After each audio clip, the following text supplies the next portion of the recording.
přijdu na trénink, cítím se silnej, tak jdu makat, prostě odjet na plnosilový trénink. Cítím se rychlej, tak jdu prostě odjet, jo. Tohleto, protože stejně ten zápas prostě bude úplně, se bude odvíjet tak, jak si sám stejně řekneš. Prostě neměl mezi tou přípravou poslední na Riese a teďkom na Glovera, tak jsem neměl skoro žádnou pauzu. Mohu vinou teda, ale tyjo, už to bylo dlouhý, tyjo. Už to bylo dlouhý. Jsi vzal ty dveře a napsal jsi tam UFC titul, víš? Jo. A že právě, vem si, že fakt se to stalo Jo. a máš ty dveře, tak je na nich něco napsaného teď?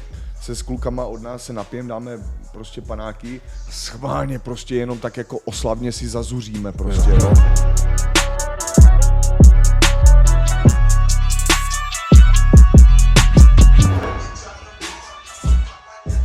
OK, vítám vás u number one podcastu v České republice. Dřív než začneme, dejte nám odběr, protože víte proč, dostanete peněžní odměnu. Z minula ještě nebyly předány peníze, ale to je normální, takže teď už jsme na 200. Každopádně, než začneme, tak na našem Hero bude mít bonusový obsah z tohohle dílu i z těch předešlých. To znamená, že nás tam začnete odebírat. A teď už jdeme k našemu hostovi, šampiónovi UFC, Jirku Procházkovi. Jdeme na to! Yes! Vítej. Tak. Ahoj. Čau. Tak jak se vede? Teď ještě furt tak jako busy, že hodně furt něco lítám tam a zpátky, ale tak nějak už trošku volněji, no. Že teď jsme se vrátili, vlastně včera jsme se vrátili z Vegas a tam už jsem teda poslední 3 dny, kdy jsme měli volno, tak už jsem si trošku jako oddechl trošku, no. A jaký to tam bylo? Teď ve Vegas? Yes.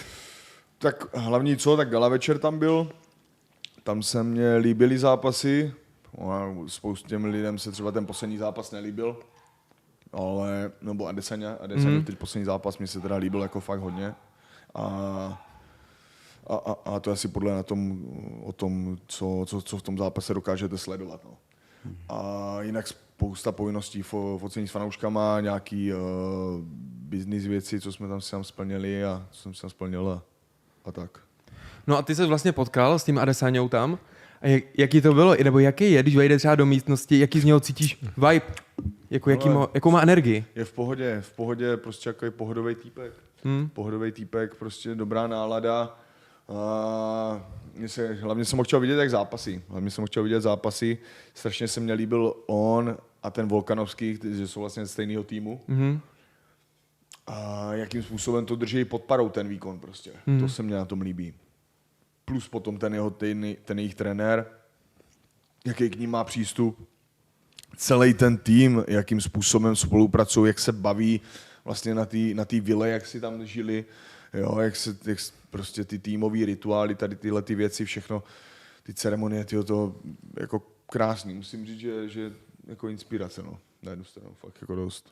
A vezmeš si zase z toho něco jako do příště, do nějakého svého, jak budeš mít další zápas, tak jestli jsi něco z toho koukal? Ale myslím si, určitě já jsem se s nima o tom bavil, že bych k ním chtěl zajet, minimálně už skrz ten trénink toho dechu, dýchání a tady tyhle věci, protože tohle tam mají promakaný prostě ten trénink prostě v těch běžných environmentálních podmínkách, prostě v tom trénink na pláži, trénink pod vodou, jo, prostě tady tyhle ty věci, které ty přírodní podmínky ti vlastně dokážou udělat takový obtíže, který na tréninku normálně tam nevymyslíš, jo? Skákání přes to, nějaký gumy, zatížení, tohle. Prostě když trénuješ jako v těch věcech jako s pískem, ty vole, házet šutry, prostě tahat se s těžkýma věcma, jo, víš, tady tyhle ty přírodní věci, je to úplně něco jiného a tomu tělu to dá jinačí závod a můžeš to čerpat jinačí sílu. No. Takže tam bylo jako hodně věcí, co ty si nikdy třeba jako nepraktikoval, jo? Kvůli tomu, že žijou úplně jinde teda. No hodně věcí. Spíš v tom mají systém, víš? Už. Já jako trénuju třeba tím, že chodím prostě, běhám, plavám, jo, tahám se s věcma prostě těžkýma kettlebelly, prostě trénuju v lese, jo, a tady tyhle věci, ale prostě oni mají v tom prostě jasný systém, jakým způsobem z toho vytahovat ty výsledky, jak je zhodnocovat a jak se prostě odpíchnout do dalších targetů, abys prostě tam dělal, aby ses posunoval. Prostě. Jasně. Takže to mají úplně fakt do detailu, prostě hezky promakaný. No do detailu, nevím, úplně do detailu, ale určitě v tom mají nějakou systematiku, o to jde. Jo. A to bylo tím, na tom líbí. Hustý. Ale ty jak byl u toho Henryho Sejura, to jsi říkal, ne? Jak on tě učil vlastně... Hele, Henry tam má taky prostě spoustu těch... má svůj systém, kterým na tom pracuje. Ale ten se mě až tak prostě... Nebyl mi až tak jako takový jako blízký, no. Že on prostě fakt to rozděloval na procenta, prostě kolikrát týdně musíš zaměřit se na stand-up, kolikrát týdně na wrestling, kolikrát týdně na MMA celkově, jo, a všechny tady tyhle ty věci postupně si tam prostě dát silový trénink, tohleto, tolik procent toho. A říkám, ty vole, je to takový jako fakt jako, jak kdybys byl prostě jak kdybys byl robot a musíš udělat tolik a udělat to tenhle výsledek. Ale já už když tady tohle to vidím dopředu, tak si řeknu, píč, no, si řeknu... Nevadí, tady se... Tak si řeknu, OK, tyjo, ale já prostě radši rád jedu na pocit a radši mi ani neříkej, kolik čeho mám dopředu, prostě, jo, přijdu na trénink, cítím se silnej, tak jdu makat, prostě odjet na plnosilový trénink, cítím se rychlej, tak jdu prostě odjet, jo. Tohleto, protože stejně ten zápas prostě bude úplně, se bude odvíjet tak, jak si sám stejně řekneš prostě. Jo, prostě každý ten zápas je jedinečnej. No a tak je k tomu potřeba přistupovat i k těm tréninkům, tyjo. Jo, protože je na hovno, ale když do těch tréninků už musíš chodit, víš, co bude, co se dít, víš, ty už to tělo trénuješ a netrénuješ, no, ale o tom to je, no. Tam furt chodí. Hele, Donalde, slezte z toho lustru.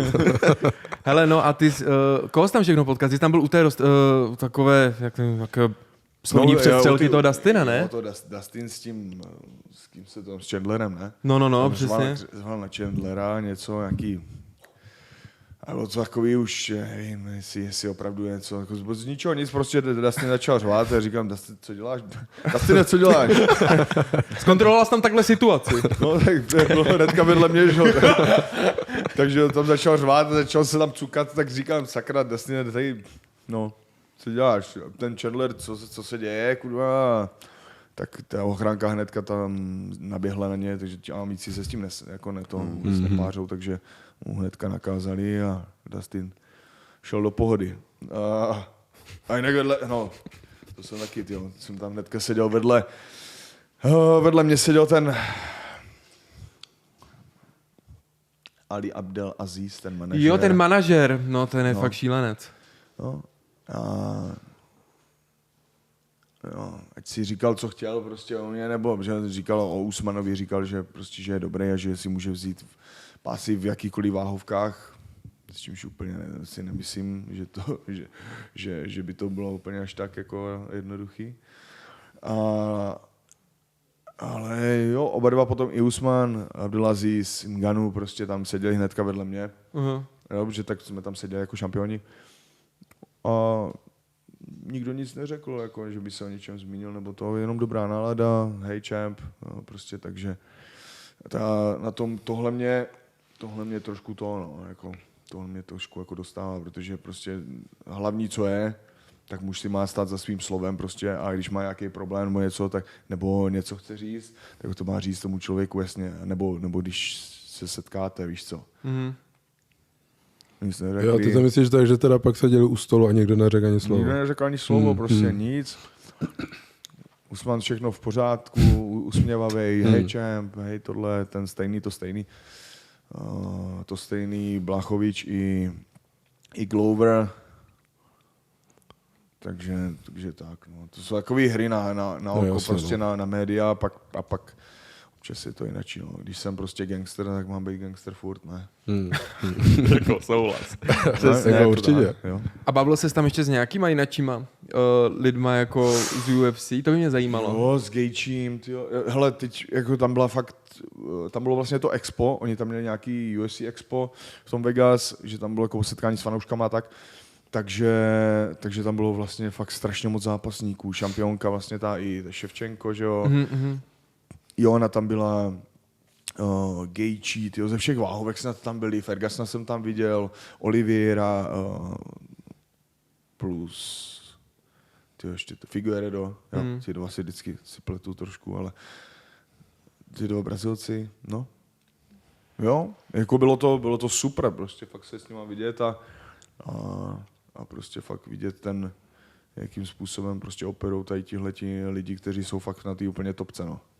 Mně se líbilo na tom expu, že jsem viděl i rozhovor, i jak jsi tam mluvil na stage, že? Ale i nějaký jiný, že často tam jako podcenili i ty mladí, co se třeba ptali tebe na nějakou otázku nebo takhle, jakože normálně lidi z davu, takže prostě hodně podcenili, že když někdo zmínil, že je mladý MMA nebo dělá nějaký sport, se snaží, takže většinou fakt ho vždycky podcenili, že otázka, nějak se odpověděl, a pak vždycky mu dali jako drž se toho a tohle. To se mi hrozně líbilo, že se tam jako podporovali i ty prostě random lidi, to bylo super, jako no. Se mi fakt líbilo hrozně, no. Je to tak, no bylo tam víc těch otázek, to si pamatuju, no, že se mi tam ptali. No, právě. Pro začátek a tak víš co, jsou... Kdo na takovou akci přijde? Super. Tady tihle fanoušci, že jo, tady tihle lidi, co to dělají. A když se spotkal s Gloverem, tak říkal ti ještě něco, že chce tu odvetu, protože já třeba co 2 dny čtu jenom článek, jak on. Myslím si, že ta odveta je na místě, že by to mělo být, jakože jestli tam o tom s tebou mluvil, nebo už se k tomu nevracel? Co jsme se bavili s UFCčkama, tak jako chtějí to, tady tohleto, protože lidi, že jo, a teď nad tím opravdu jako reálně přemýšlím, že tady v tomhletom ho jako dám mu nabídku prostě, učím, vyzvu ho prostě, nebo jak něco takového.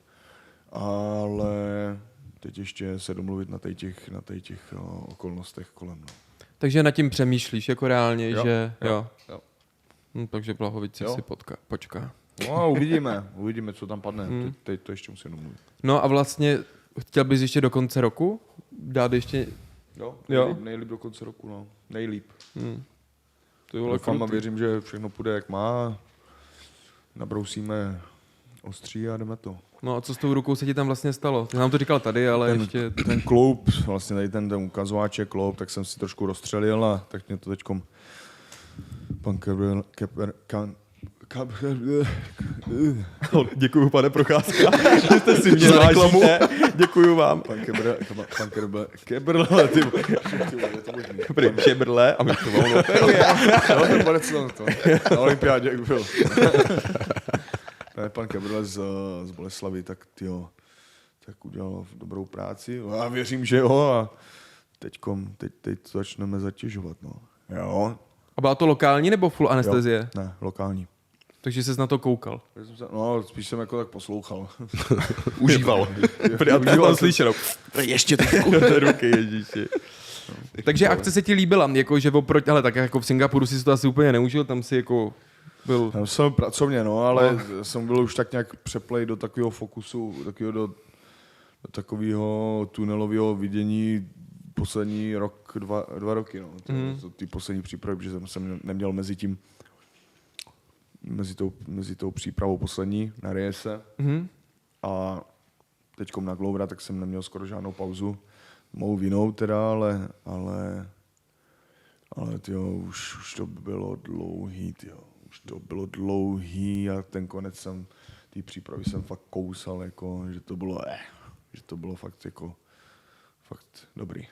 A už si to tak sedlo, jako, že mě zajímá, že jak už máš ten pás, tak asi to si podle mě ani člověk neuvědomí, ne, během toho týdne, ale teď už je jak potom, tak jestli si to už sedlo, si uvědomil. Už mám pás doma. Já jsem spíš jako chtěl zaujmout sám sobě, neviděl jsem, jaký stanovisko v sobě jako mám zaujmout vůči těm ostatním zápasníkům tam, víš, že někdo občas hlodá nějaký keci prostě kolem a ty vůči ním prostě musíš být ráznej, protože prostě jako už musí, ta jednička té pozice je prostě už prostě ne, je to topka. Jo? A je to potřeba prostě fakt držet ty otěže pevně. A veškerý tady ty řeči, tady těch okolních, prostě tak buď musíš rozeznat, jestli je to validní nějaká informace, která jako má nějaký smysl, anebo to absolutně hodit prostě za hlavu, protože spousta lidí jenom mluví, aby jako jenom něco řekla, aby dosáhla nějaký pozornosti na sebe. Jo? A to je jediný účel, jo. Tady těm informacím je dobrý nevěnovat vůbec pozornost.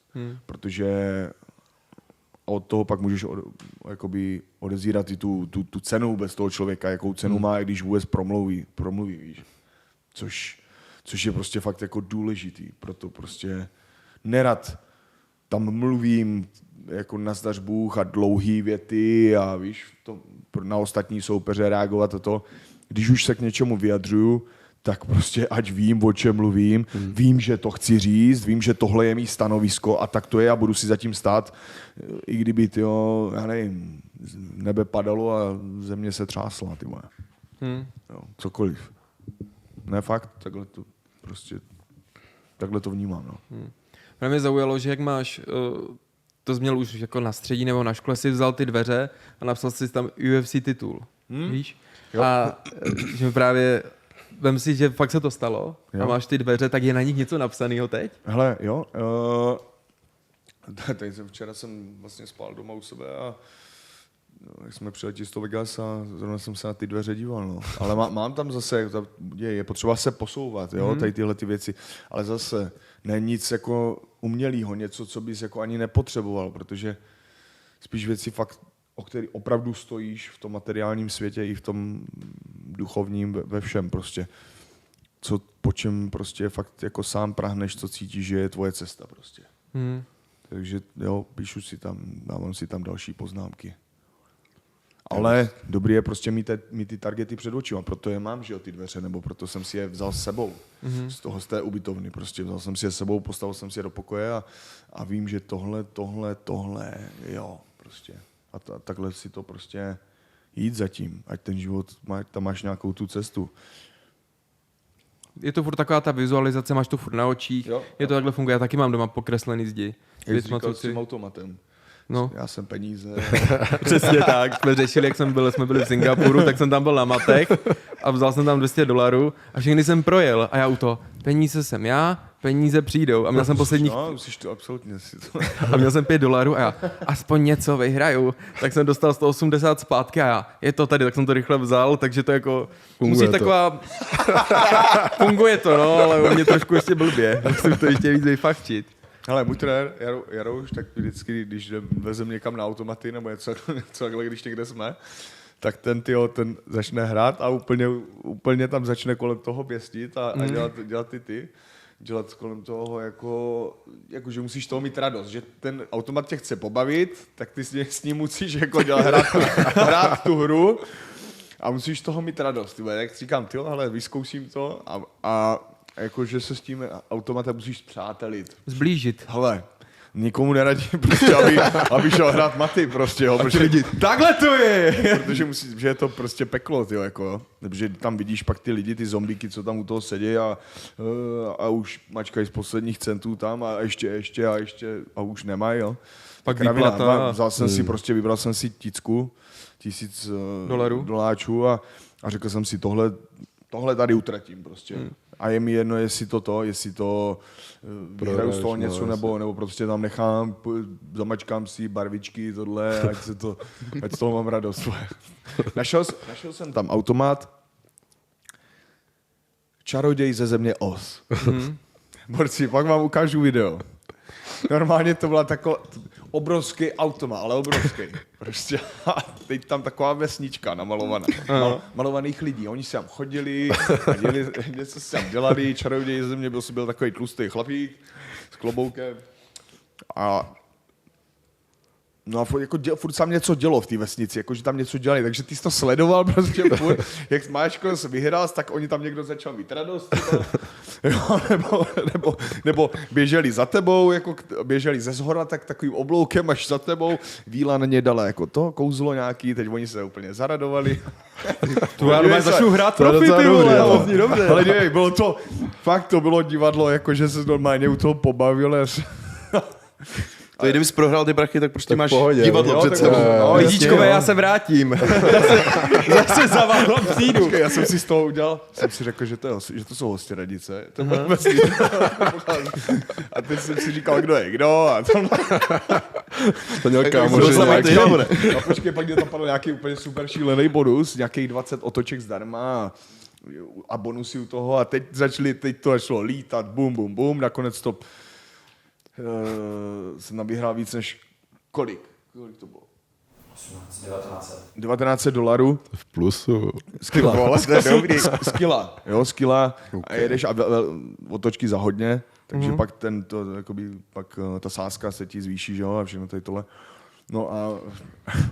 No, takže nějakých 1800 a furt to chodilo. Já říkal, ty lidi snad nikdy neskončí, tam běhají za tebou prostě. Nakonec tam máš tu výhru, když je vyšší nějak 12 nebo tak nějak, tak musíš pak z toho odevzat nějaký taxis a tady tyhle věci. Myslím, že ve Vegas to není, ale chtěli po mně pas, ten se neměl, že jo? Takže říkám, přijdu druhý den, takže přijeli jsme z hotelu druhý den do toho kasina. U kasina jsme vystoupili a já říkám, sakra, já jsem ten pas zapomněl na pokoji. To jsem si ho nevzal. A ti lidi z vesničky, pojď tady, už voláme. Počkej, zase jsem tam šel. Ne na ten stejný, ale na jinačí a tam už to taky šlo zase, tak radši jsem to pak nechal. A počkej, co ty peníze teda? No, nakonec jsem se ještě jednou vrátil na zpátek. Ale takým okruhem, že jsme šli ještě pozdravit Nesanju na barák a pak ještě UFC Performance Institute, masáž, zpátky na hotel, zpátky do kasína a zase na zpátek. Takže pěkná tour. Cestovní den. No a byla nějaká kolbička na baráku? Jo. Pařili jste tam nějak? Jo. Byl čas na to vůbec? Ten druhý den, po těch zápasech, jsme došli k tomu Karisanovi tam na tu vilku, kde byl celý jeho tým a všichni, tak tam jsme trošku popili, no.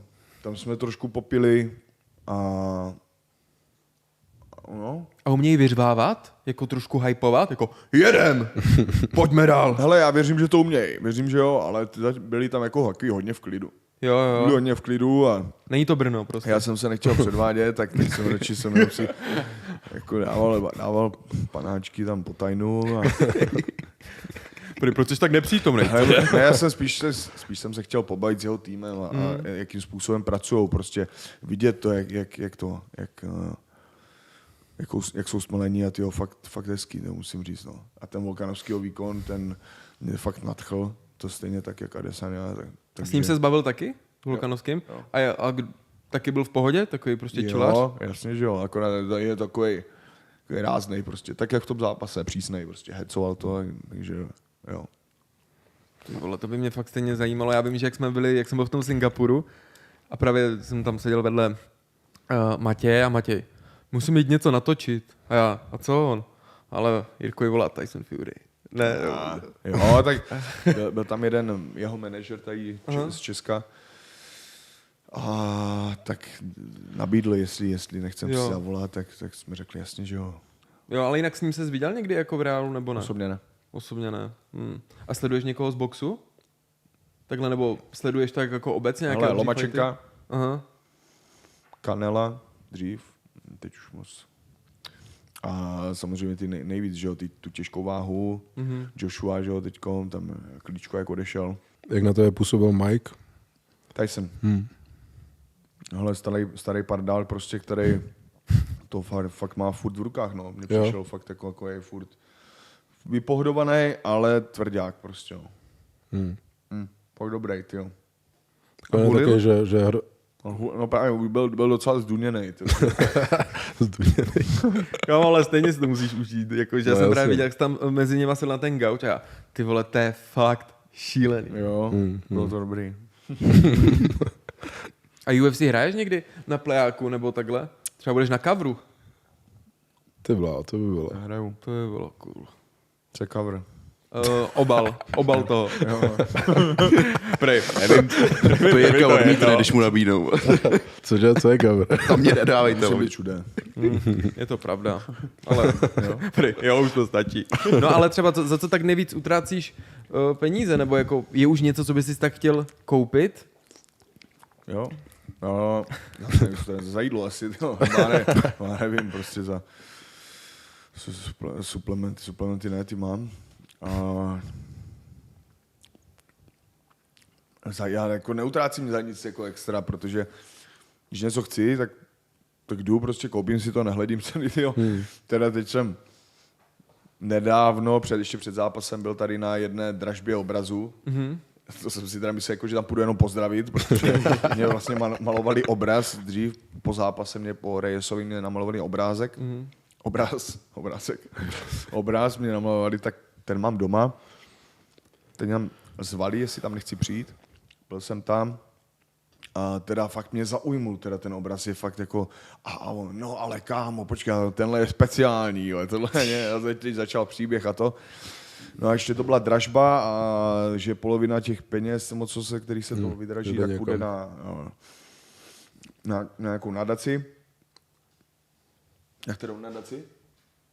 Nevíš? No, byla tam nadace. Ale jde to prostě. na nadaci. Snad je to na nadaci. Ne, byla to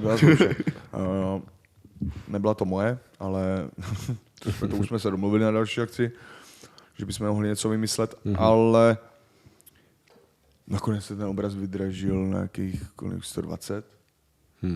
A co na tom obrazu je? Co tě tak zaujalo? Jako? Byl nějaký abstrakt, nebo co to je, no? Tečka tam, ale to je top, nejlepší příběh. To musíte vidět. To musíte vidět na živo. Fakt, hele, je tam celý ten vlastně, celá ta vernisáž, tak ty obrazy se týkaly živlů prostě. Oheň, voda, země, vzduch. Jo, a tak. A ten živel, ten vzduch prostě, tam byl jako tak krásně stvárněný, že jsem si říkal, wow, to je hustý. Za to bych klidně ty peníze dal. No, tenhle je za 50 000, ale bude na ně ještě dražba. Tak říkám, tak jo, snad nikdo nebude přihazovat. No, tak myslím, no. Tak prodali ti ho. No. Na 120. A měl jsi takovou tu plácačku, nebo jenom zvedáš rukou? Víš, jak oni vždycky, Jo, tady! tak je to číslo, že jo? Já jsem zvedal ruku, jenom jsem myslel, tady, 80. Kurva, nic. 100. 120. Zase nic. A neříkal jsi, jak oni řekli, prodáno, a neříkal jsi, je to kurva trochu moc. To jsem říkal celou dobu, jak U těch 50 už. Jak to šlo už na to pade. ale musím říct, že fakt se mě líbí, jo. Já jsem takový tady na to umění prostě fakt, jo, mám na to nějaký prostě. A už má místo někde u tebe? Kam jsi ho dal? Kdy? Kdy ho mám přebírat? Jak pojedeš z festiáku. Jo, takže ještě... Pondělí nebo úterý, no, bych si ho měl převzít tady. Já nevím, co mi tak... No počkej, ale on je tady v Praze, tak bych se na něj mohl jít aspoň podívat, jo. Kontrola, proč ten obraz je? Proč jsi Prý prodal 120? se za 130. Ale na charitu, bo. Nevím, co mě tak zaujmulo někdy z umění, nebo co mě tak nejvíc jako nadchlo, něco, co vás tak ještě baví, kromě Tak vem obrazu. si, že třeba i boty, že jo, nebo design, oblečení, prostě Jo, jako- se tím Jo, může jako líbit, různě, prostě no. cokoliv, prostě je to furt nějaký ideál krásy, nebo tak něco. Mě jednu dobu hodně fascinovalo jako velkoformáty ty obrazy. Jakože když byly fakt obrovský, ne taky ten jako, ale fakt to mě vždycky To nadchlo. jsem si Říkám, nechal ty vole. namalovat od borca 2x2 metry. Já říkám, počkej, jako fakt 2x2 metry. A já říkám, jo, 2x2 metry, kámo. Prostě mě to napadlo, víš co, že říkám, A kde to máš? chci velký obraz. Jo, 2x2 metry. Fakt 2x2, no. A kam jsi to dal? Teď ho mám ve sklepě. A měl jsem Typek se pojď, nemůžu, jak už to mám. Ne, jako fakt si s tím dal jako práci a hele, takový můj magický obraz prostě, no. Ale kam to dáš tak Mám ho, obrovský, no? já jsem ho měl v meditační místnosti, přímo před sebou, dvakrát před sebou obrovský plátno.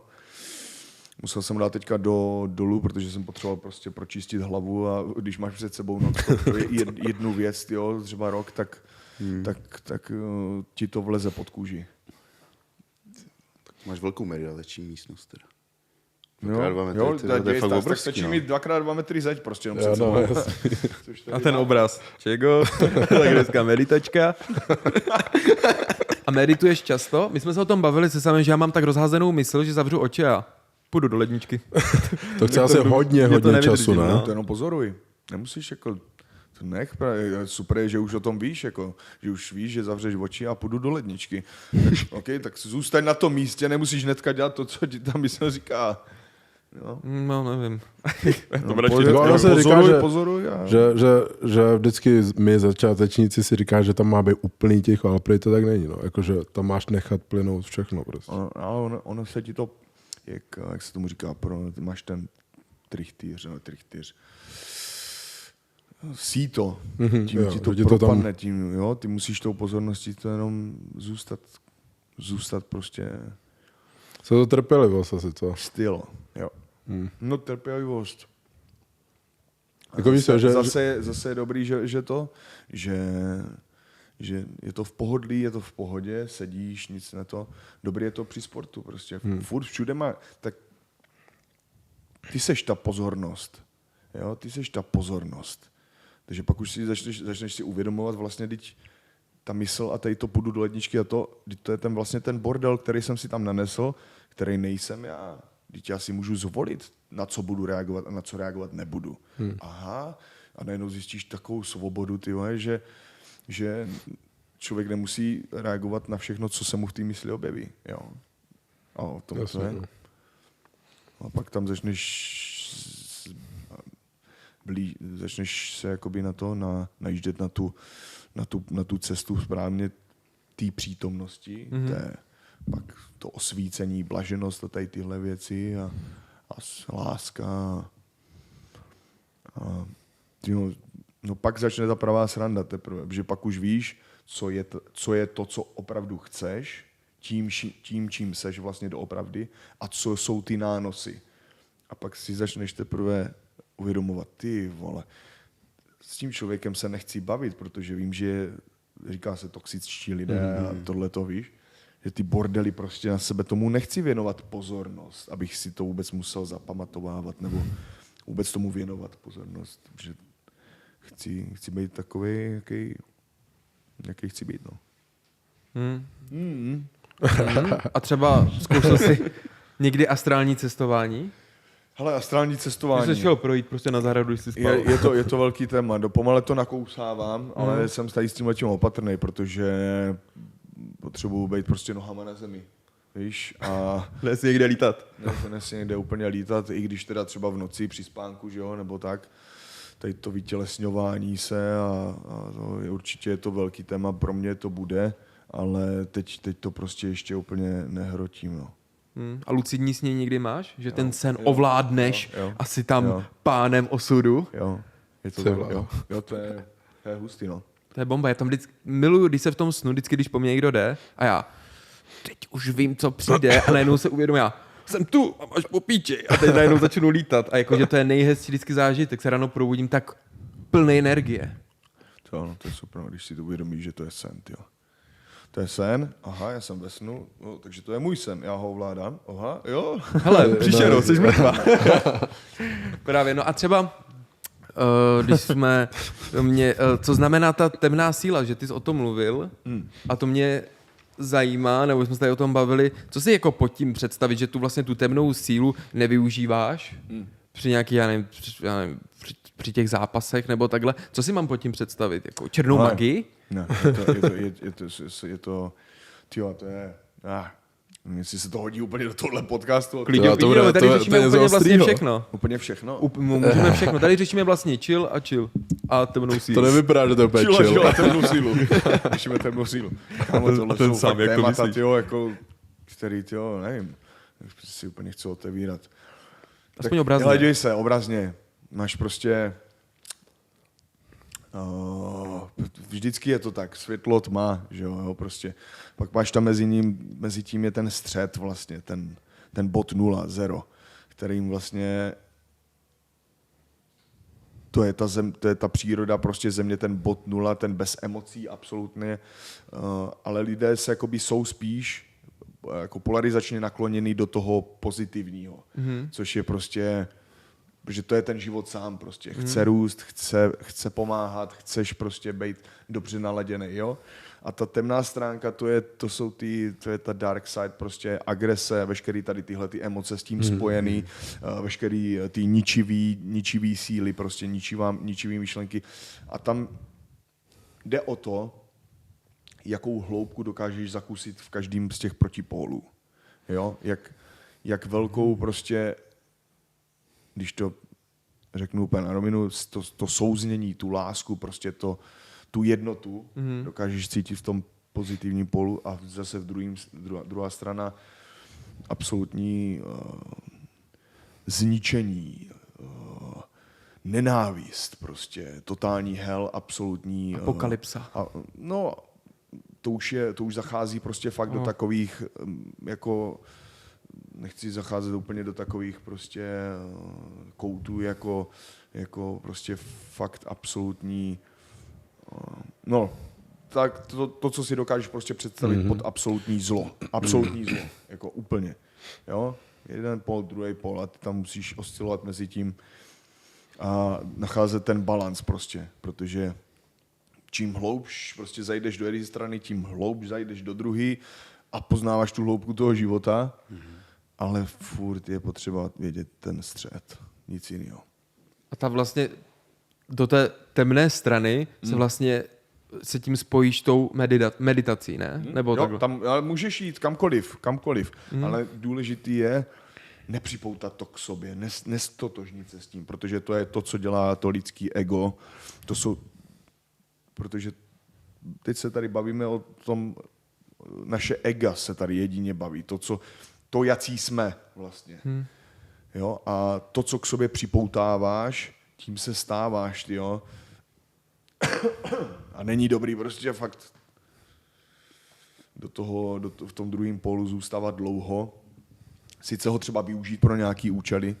Jo? Mě třeba to jako fighteři obecně, tak podle mě, že někdo si může podle mě říct to, že když tu temnou stranu, jako agrese třeba, že by mohlo pro někoho být vlastně chytrý to využít, že jo? No jasně. A to vlastně u tebe asi je to, že právě nenecháš to pustit do toho a hraješ to takticky a tak. No jo, musíš, ale v určitých momentech. Jo. Ono se to dá třeba fakt jenom vměstnat třeba jenom do výpadu. Prostě, třeba když tam výkonu, leží a jedeš do něj, tak třeba to už použiješ. Jo, v určité chvíli to jenom použít, ale nezůstat v tom dlouho, protože ono tě to zežere. Hlavně ti to žere energii, žere ti to prostě, jo, a je to, nekontroluješ to potom už, jo, takže když otázkou, teda hlavním úkolem toho zápasníka je nejenom tady tohleto ovládnout, ale máš emoční část a logickou část prostě. Všechny tady tyhle póly prostě ovládnout a nějakým způsobem umět využít tu zbraň a zase ji pustit a nechat jí prostě nechat jí ležet. Mě zajímá to, zažil jsi teda někdy, že fakt tě to ovládlo. Jo? Jakože, jo, to je jako, když jsem viděl jako jiný rozhovory s tebou, tak že ty ses jako, že rád se spral, jako než si asi ten sport úplně dělal. Jasně. Tak v těchto momentech třeba mě zajímá, jestli jsi měl nějakou příhodu třeba, kdy fakt si teď říkáš, to byla ta temná stránka. Jo, jakože. je to tak. A ono hodně to třeba v lidech, když pijou, když se napijou, tak třeba probouzí se to, no. A absolutně, totální. Jo, to znám. A schválně třeba takhle se s klukama od nás se napijem, dáme prostě panáky a schválně prostě jenom tak jako oslavně si zazuříme prostě, jo. Jenom aby jsme to nastartovali prostě a pak se dělou věci, jo, ale jo, ať prostě o tom víme tady, o téhle energii, prostě ať si ji udržujeme, ale zdravou. No, jo, ne nějakou, pod kontrolou, ne nějakou přesně, to je to slovo.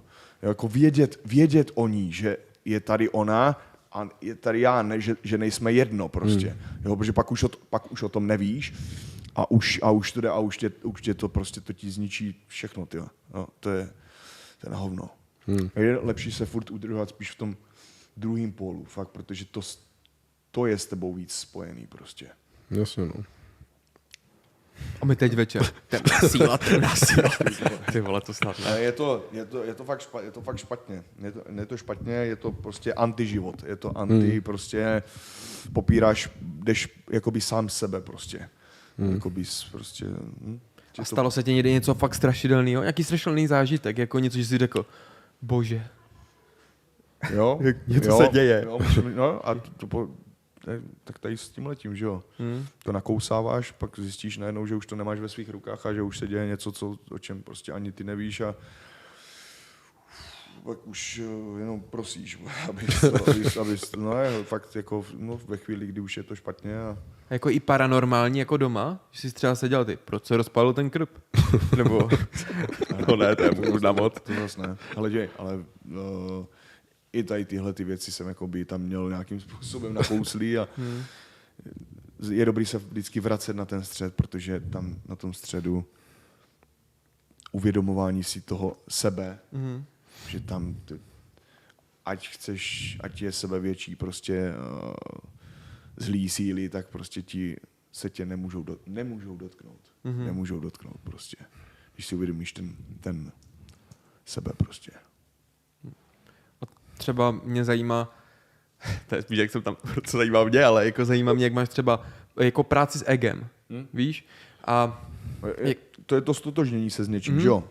Že vím, s čím vším jsem se stotožnil, tak nějak, nebo to pozoruju, snažíš se to pozorovat. A to ke všemu, čemu si přilnul prostě vlastně. Kdyby jsi teď řekl, teď tady konec, jdu zemřít prostě, jo, teď máš 5 minut, kámo, a bude konec. No tak najednou se s tím vším jako srovnáš. Buď to přijmeš s láskou, nebo ty vole, teď ještě. Teď jsem se o tom bavil s kamarádem, na jednu stranu jsme se bavili o tom jako o něčem, o člověku, jako o egu, strachu, který nechce prostě zemřít, že to ego má strach. Ale na druhou stranu je dobrý se na to dívat jako třeba na to, že vlastně ty jsi na tomhle světě, ale jako víš, tak nějak prostě furt cítíš ten svůj vnitřní kompas, kterým chceš něco udělat, ale vlastně tím, že bys teď to skončilo, tak bys to nemohl vlastně vykonat ještě. Já jsem to přece chtěl zrealizovat, tohle to všechno. A teď už nebudu mít možnost, tak tady tenhle ten jako úhel pohledu se mně líbí víc, než jako spíš jenom, že to ego prostě se bojí prostě vzdát se toho. Jo, takhle, ty myslíš prostě, že se ti líbí ten pohled máš toho, že... nějaký poslání prostě, který chceš naplnit. Prostě. Že tě mrzí, že vlastně to nemůžeš toho dosáhnout. Přesně tak. Jo. Okay. No, to asi taky, no. To poselství, pro který jsi byl jako tady. Stvořený, no. Yes. Myslím, teď napadá, že vlastně jsme bavili teda i minule, ale že Vládě má od 23 let, jsi mi říkal, ne? No. Se jako jednoho dne zbudil a od té doby má pocit, že jako že zemřel už. Jo, to se říká minule, jako, no. Že jsem cítil, že třeba do těch 23, jak kdybych všechno dělal tak automaticky, nechal jsem se vést. Jasně. A jednoho dne jsem se nějak probral a já, jako bych měl ten život ve svých rukou a jako bych už psal nové stránky a říkal jsem si, že si myslím, že jsem v minulém životě umřel jakoby... Teď, v ten moment. Teď, jakoby v ten den. A že jsem a říkal jsem si, že pak přišly období do těch 25, že jsem si říkal, už nemám pocit, že už je to napsáno, nebo dáno. Že to vytváříš. Ale to můžeš stvořit. No, ale že teď jsem si říkal, už nemám jistotu teď v něčem, že mi přijde, že všechno do těch 23 jsem si říkal, v 18 jsem nevěděl, co se mnou bude, ale říkal jsem si, to je jasný, co bude. Že to bude dobrý. A to, ale tam přišlo zlom, že jsem si říkal, jak kdybych ztratil sám sebe a byl jsem v tom těle sám a říkal jsem si, já se vůbec nepoznávám. Jakože je to jiný. Jak kdybych mě druhá půlka opustila a teď jsem se s tou druhou půlkou učil sám se sebou, přijmout všechny ty věci, ale už ty věci, které jsem dělal, se mi nelíbily. Takže jsem se vlastně učil všechno tak znova a říkal jsem si, že bych šel na tu regresi, takhle si to potvrdit. Podobně, no. Proto jsem měl ty dveře, že jo, na který jsem si zapisoval veškeré ty vlastnosti charakteristické, které chci mít jakoby v sobě, protože jsem si připadal jak prázdný člověk, který jako kam vítr, tam plášť prostě. Jednu chvíli jsem se kamarádil s těma kamošema, tak jsem byl takovej. Pak dlouho jsem se kamarádil s takýma kamošema, tak jsem byl takovej. Jo? A říkal jsem si, já už u něčeho chci být nějak, chci být přesně takovej. A to se mně líbí prostě, tohle se mně líbí. No, tak jsem to začal prostě aplikovat a zahrývat do sebe. Každý den co den. A stejně furt vím, že si můžu vybrat kdykoliv, cokoliv prostě. A to je, si myslím, to nejdůležitější prostě, udržovat si tam tu bdělost. Prostě furt v sobě tu bdělost si udržovat, protože ta ti dá takhle širokou škálu výběru a můžeš se vždycky rozhodnout pro cokoliv. Prostě, no. A to je nádherný, prostě mít tady tenhle ten Matrix k dispozici. Prostě. Ty jsi byl ve tmě? Jakože v tý... Pobyt ve tmě, no. Jo. A jak dlouho? Jo, někdy do 5 dní, no. Ale Takže víckrát, jo, jsi byl? Jo, 1, 3, pak 5. Mě zajímá tohle, no, jakože když jsi tam teda byl ty 3, No, 5, pak 3. jakože 3 a 5 teda, tak ty rozdíly v tom, jako proč jsi teda odešel po těch 3 dnech? Došel jsem prostě do bodu, kdy už jsem... Už to nešlo. Když to nešlo. Kdy už jsem věděl, Že ti to stačí? že už prostě co dál. Jo, OK. Co dál, tohle to je ono, to, co teď tady, já chci jít a konat prostě. Já mám co dělat, vím, co dělat. Tak nechtěl jsem zacházet do nějakých hlubších meditací nebo vidět nějaký víze, nebo v té chvíli ne. Jo, nebo si tvořit nějaký představy. Nechtěl. Na sílu prostě jsi to nechtěl. No. Tady, v tomhletom těle, v tomhletom světě a jít realizovat to, co prostě cítím, že mám. Takže jsi prostě cítil po těch 3 dnech, že tenhle moment to stačí, jdu. Jo. Okay. A protože od hodně různých lidí, co tam byli, tak samozřejmě otázka, jaký to tam je blbost, protože každý to má úplně jiný. A dokážeš popsat, jako co ty si tam, jako, protože někdo tam dokonce má, že nic. Probíral jsem se svýma věcma. Svýma emocema, svýma myšlenkama, co tak nějak k sobě připoutáváš a odpoutáváš a pak nakonec se cítíš tak čistý a čisto jasno, že víš, jako to prostě víš, že už chceš jít něco dělat prostě. A ne, to si pak připadá, že kdyby seděl a ztrácel čas prostě. Jo? Najdeš do nějak, nebo aspoň takhle jsem to měl já, že najdeš do nějakého času, do nějakého stavu, kdy jako cítíš fakt nějakou tu blaženost, jo? Tady ty stavy toho té přítomnosti absolutní prostě a víš, že nechceš ten čas prostě jen tak jako jenom sedět a užívat si tu blaženost na místě. Chceš jít a sdílet jí třeba, nebo jít do něčeho věnovat. Jo. Jasně, no. Takže, no ale jak to máš s tím pocitem jako teď a tady? Že já mám problém občas jako, že jsem moc budoucnosti, víš, do minulosti už jsem moc nevrátím, no ani na to nechci myslet, ale že furt, jsem třeba i rok vepředu a furt myslím na něco, co bude. Jasně, že jako vizualizuju. Je dobrý si v té mysli udělat pořádek. Ta představivost, je to tvůj nástroj prostě, který pracuje pro tebe. A ty ho je třeba plně ovládnout. Je dobrý si tam dát nějaký klíče, kterýma jasně víš, že tady tyhle věci se do nich dostáváš, pak s nima dokážeš pracovat, pak je zase zamčít, zavřít a jet si. Ale vědomně. Víš, ať ti to nevyskakuje pak přes den, kdykoliv v situacích, kdy nechceš, a chceš být bdělej. Jedině přítomnej být jedině. Jo? Od toho je ten trénink tady tý makovice, no.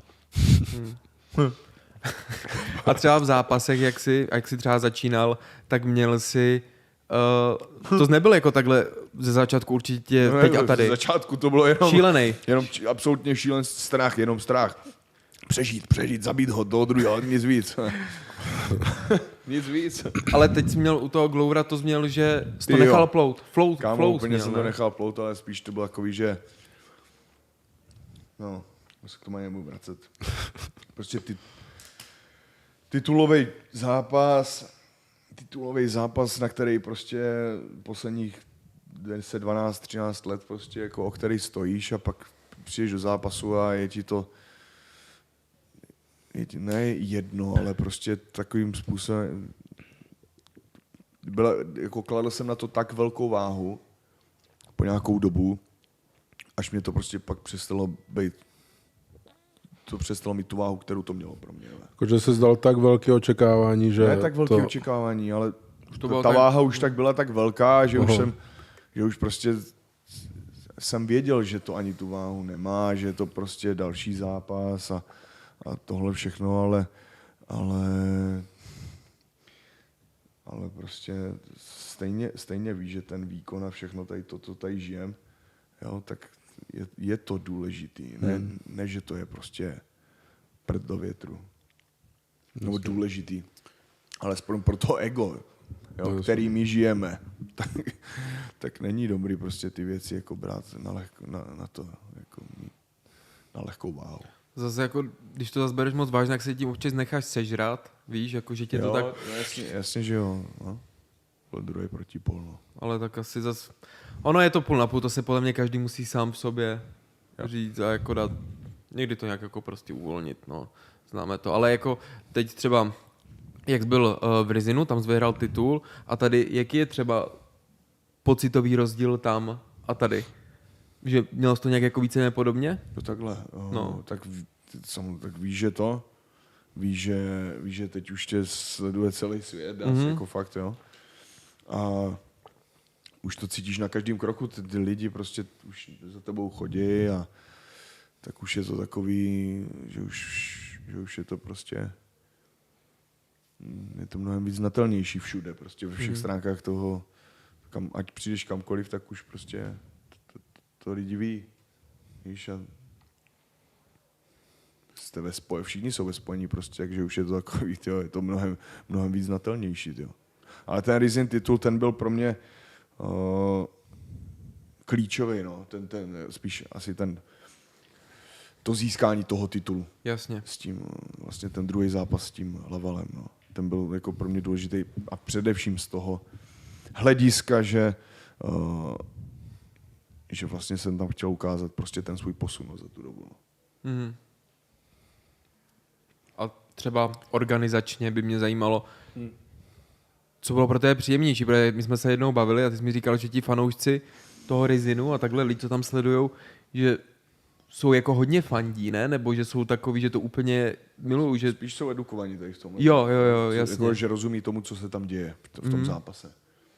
Na Češ prostě, jak jsme mohli vidět teď v posledním zápase UFCčka, Adesanya versus Cannonier, tak ty lidi prostě nedokázali ocenit tu Adesanyovu převahu absolutní, ten fokus, kterým ho tam stíhal, jo, tu aktivitu, kterou tam vyvíjel s takovou prostě precizností a přísností.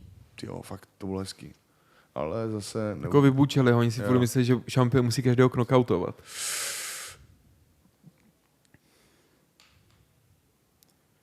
Měl by.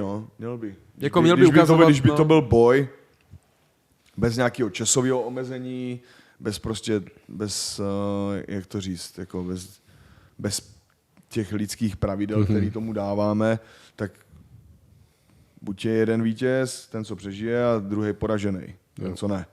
Jo? Nic víc, nic méně. Prostě takhle to v přírodě funguje se vším, když se dvě síly střetnou. Prostě vždycky jedna je nad a druhá nazdar. Takže takhle se na to dívám jako takhle spíš z toho pohledu, ale podle pravidel, podle všeho prostě vyhrál. No. Bojuje se na 5 kol, musíš se přizpůsobit. No. Ale vyhrál. Jo. Vyhrál prostě. Cannonier měl prostě všechny ty zbraně nachystané a všechno, ale ten prostě tím svým receptem, který dodržel, ho prostě k tomu nepustil. Já jsem taky měl recept, kterým jako jsem si Glovera měl namazat. Akorát jsem ten recept tak nějak ztratil, nebo se na něj vykašlal a prostě nechal jsem to být ten recept a proto to byla mata, no, z toho prostě absolutní. A Dana Whitea jsi tam nepotkal? Danu Whitea? Nebyl tam. Nebyl? Nebyl tam. To on už to je snad na druhém turnaji, kde nebyl, ne? Nevím. Minule měl syna, šli hrát pokr a pak se na to koukali v tom autobuse. Se koukali na ten zápas, tak to bylo tak. Ale měl tam být McGregor, měl tam být White, ani jeden tam nebyl, ani s jedním jsem se nepotkal, ale bylo to dobrý. Zapažil jsem čaroděje ze země Os. Ti lidi. Konečný důvod se vrátit. Jdi, vrať se zpátky, máme tady pro tebe něco. Vole, tak to furt slyším, že v tom kasínu se v tom Vegas vyhrává. No spíš o tom vyprávěj ty, co vyhrávají, tak o tom vyprávěj. Ty zombíky, co tam pak jako už jedou a pak nic neřekl samozřejmě, že? To je fakt, dobrý u tohohle mít jasně si říct, prostě mít to pod kontrolou. Vezmu si tohle tam a zahraju si tak, abych si zahrál, a ne, abych jako z toho vytřískal něco. Jo, je blbost, když do toho jdeš s vidinou toho, že tam zbohatneš, to je kravina prostě. A chodí tam hodně lidí na těch matách? Jako když tam byl, tak je to obrovský. Ten Vegas asi je jenom je to full všude prostě. A hlavně lidi prostě, to je největší zábavní centrum světa snad, že jo? Takže prostě tam lidi přijíždějí, odjíždějí a úplně ale mraky lidí. Prostě, takže chtěl bych vidět, jak to tam bylo přes ten covid, jo. To muselo být masakr. To by mě taky zajímalo, ale tak covid už není, ne? Teď už to vůbec neřeší. No, ne, už jste všichni, už jsme všichni v poho. No, v poho, ne, ale... Jako já už jsem naočkovaný. No, ale to je radši říct nebudu. To radši říct nebudu. Řekni to jdi. Napiš to do komentářů. No, máme tady další. Já jsem se chtěl zeptat to, ty máš svoji nadaci, že jo? Tak jak dlouhý máš a čeho přesně se to týká? Já jsem si říkal, že to má pomáhat i vlastně tomu sportu, tak jestli to můžeš víc trošku rozvíct, udělat tomu reklamu. Ale nadaci jsem založil někdy minulý rok ke konci roku, tak nějak.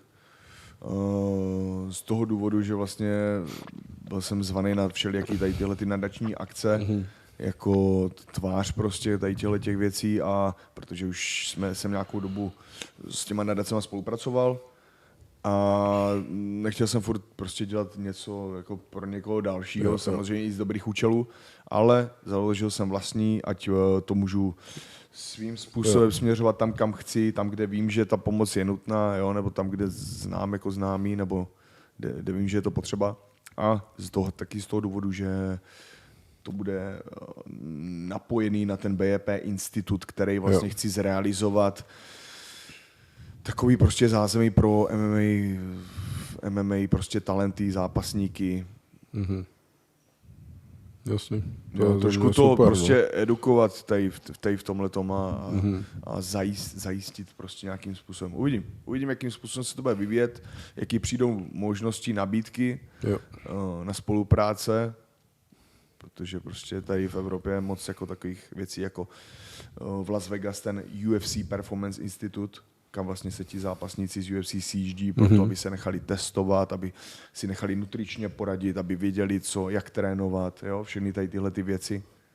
Jo, takovýhle podobné věci třeba dělat. Jo. To určitě ano. To je super, no. S těma sponzorama, jak jsi říkal, tak ty se asi ozvali, ne, po tom zápase jako výherním, tak jestli by si to třeba nedalo nějak využít rovnou s tím spojit, na tom je potřeba, ale jakoby šlapat do toho furt, nejenom nutně před zápasem, po zápase, i když teď je to jako ještě furt boom, tak to no. No tak super. Jo, wow. A je to něco, co ti bude bavit, podle mě, ne? Jakože tomu dávat tu energii. Zase dát něco naspátek a hlavně věc, kterou prostě dobře znáš a rozumíš jí, prostě víš, co to obnáší, všechno. Takže, jo. To je skvělý. A tak ty to máš dobrý do těch zápasů, ne? Že ty vlastně ani jak moc nehubneš, nebo máš furt takovou tu stejnou váhu. Jo, držíš si furt stejnou váhu kolem té 100 a na ten zápas zhubnu do té 9-3. Ono, jak je ten zápasník, ten Paddy Pimblett, ne? Tak ten vždycky nabere třeba 20 kilo, pak 20 kilo zhubne, fakt jako šílenec. Ale jako má to rád. Zdraví, ty vole, nevím, no. Nevím, jako... Divná otázka, ale co jsi šel dát po zápase? Ty jsi tam dal jsem nějaký piváky. Okay. Nějaký piváky a pizzu, jo. A včera jsem měl, to bych teda neřekl, do Frankfurtu. Frankfurtská polívka, že jo, známe. Pizzu tam měli fakt jako dobrou. Ale oni tam měli takovou jako už spraženou, že oni měli na takový jako horký desce, a už tam měli jako delší dobu, že už byla taková trošku, už taková vyschlá trošku, ale byla tlustá, tím pádem jako ještě jako byla, jakože se dobře kousala. Měla dobrou konzistenci. takže jsem si tam dal pizzu, a byla fakt skvělá. 1 až 10 hodnocení? Ale je jedna z nejlepších pizz, co jsem měl. Takže 8 z 10, 9? Ale jako 10 z 10 už je fakt hrot. Ale. 8,8. Že hrot. Tak to už je hodně teda dobrý. Fakt jo. Stálo by to za vejlet? Hele, děj. Jo. K té devíce už, no, kolem té devíce. Ty král. Fakt jo, hele, skvělá pizza, fakt skvělá. Nevím, jak ostatní tam, jako co byli se mnou, ale jako mě fakt chutnala. A burger jsi měl ve Vegas? Dával to. To aby Jo. bylo asi první věc, Jako, co bych tam že jako hned americká cestnul. věc? Jo. Tak Burger. to Hele, to Matěj nás tam hnedka navedl do toho In and Out. Jo. Jo. Jako fakt fresh burgery, co tam byly. A fakt ti to mi to přijde jako i normální. Ale bylo to dobrý. Jo, já jsem to měl v Barceloně a říkal jsem, no tak jako prachy v prdeli, prostě burger normálně. Jako Já teď myslím, všichni že Byl fakt dobrý. Já myslel, že In-N-Out... Šťavnatej, ty hranolky byly úplně jinačí, jako ty hranolky byly fakt, jo. A těma nešetří, tam ti dají kurva hranolek jako hranolek ti. Jo, ale fakt dobrý. I na doma. Já myslel, že In-N-Out... Jako fakt. Nevím, jestli chceš vůbec si táhnout ještě domů, protože pak už budou se schlít, jo. Teď vypadám jak socka, ale já si jem za domů. Jako to je pak na hotel normálně, no. Jo, oni to mají často i neomezený ty hranolky. V Americe v nějakých fast foodech, že prostě žereš, oni tě je furt sypou. No, ale tam do těch lidí sypou to, si lidi jsou nedám ani fakt burger, bečky. No. Ne, nebylo to špatný. Měl jsi tam ještě něco fakt jako dobrýho? Na co bys mohl doporučit, kromě té pici ve Frankfurtu? A počkej, jenom k té pice, nás se ptali diváci, to je docela spjatý, jestli jíš pizzu Havaj. To tam bylo hrozně furt otázka. Vůbec, dobrý. Potřebovali jsme to jenom tričko, bylo pizzu Havaj. Ananas na pizzu. Co tě vyhrotí za to, že jsi to dal? Já jsem čekal, že by řekl, že tohle byla ta Havaj. Jo, ale... No od Matěje je ta jeho holka. Tak tady pizzu s ananasem, kámo. Tak ta už by letěla. Expoznul. To by nebyla. Karolina, no. No tak, aspoň vidíme, jak to má Matěj doma nastavený. Všechno špatně. Proboha, to jsme teď úplně zabrousili. Špatně, promiň Matěji. Mě a teď čteš napadá s Matějem rovnou, jsem se chtěl zeptat, Jirka asi ví, že o chystaném projektu, který podle mě v tu dobu už bude venku, po GCF-ku, návratu, nebo nevíš? Jo, vím, dobrý, no, tak teď jo. jsem se že jsem něco prozradil. Tak mě by zajímal tvůj názor na to. Jako, víš to asi z Matějové strany i nějaký info? Ale nevím, Ještě nevíš nějak. Asi by to mělo být, týkat se to nějakých těch, ne těch. No tak může nám to sám říct tady autor. No, přesně jako pomoct klukům do profi a pak z profi, protože oni většina tady těch kluků, oni mají 0-0 a buď jdou rovnou do oktagonu nebo do těch velkých, což mi přijde, Jasně. že by se měli spíš rozehrát někde. Jasně. A to tady taky chybí. Taková organizace tady není. Opravdu chybí? No myslím, Nejsou tady amatérská organizace? ale ty stojí za nic. Aha, No jako jak který? já nevím. No já vím, já ti to právě jako říkám. Takže si myslím, že tady chybí, když se rozpinkají. To už je tvrzení, kámo, bacha na to. Tak to tvrdím. Jak říká Jiří, když to myslím vážně, tak to řeknu. Tak ale to jste měl taky podložený něčím, protože tady jsou organizace a lidi, kteří za nimi stojí a... No jako amatérský, jo, jako ono, samozřejmě tam ty amatérský tady jsou, ale co se týče těch profi, tak ti kluci už jdou pak rovnou do toho oktagonu třeba a takhle, Jasně. což mi přijde... Jo, že, takhle. No, takhle jsem to A to myslel. je, vy budete pořádat profi zápasy pro ty začínající zápasy. Ano. Jo, profi. No, ano, takhle. taky. Není to jenom amatérská, jako tam se taky rozehrajou amatéři, ale jde spíš o to je ukázat, že jo, taky už jim vybudovat ten brand, Jo. že už většinou jdou a takže už budou vlastně jak hotoví dávat je do těch světových organizací. Takže Jirko, děkujeme, doufám, že všechno padne jak má, přejeme ti hodně štěstí, že jsi přišel. Děkuji. Vy nám dejte určitě odběr a víte, co máte dělat. Jirko, děkujeme. Čau. Díky moc. Ahoj. Díky, Jiří. Čteš teď něco? Něco dobrýho? Jo, že se tam krásně najdeš, tyjo. Ale v takových jako vzorcích chování, co prostě jako fakt přesně dělám, tak mě to tam úplně jasně definovalo. On to tam krásně ještě připodobňuje k takovému příběhu, jako jak si to představit prostě. Dokážu vměstnat třeba jenom jeden souboj někoho, který probíhá třeba, nevím, 5 minut, ale během těch 5 minut to oni začnou rozvádět každou tu jejich akci, začnou to popisovat, proč udělá tohleto, co dělá tohleto vlastně a tahle historie za ním stojí, proč to dělá.